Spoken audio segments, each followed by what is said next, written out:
Hi, my name is Courtney McDonald with Think Fit Life Personal Training, and here's how we do a press and reach with your medicine ball. I've got a 10-pounder here. I'm going to show you two versions.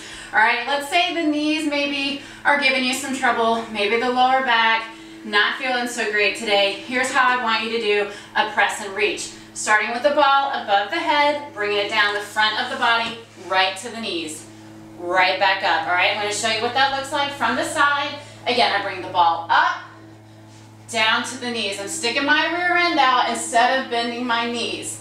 All right, now, if you're feeling great, I want you to take it all the way down to the floor, which will look like this.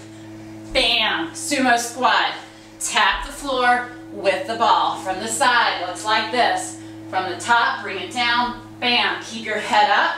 Try to keep your shoulders back. All right, that's how we do a press and reach on the medicine ball.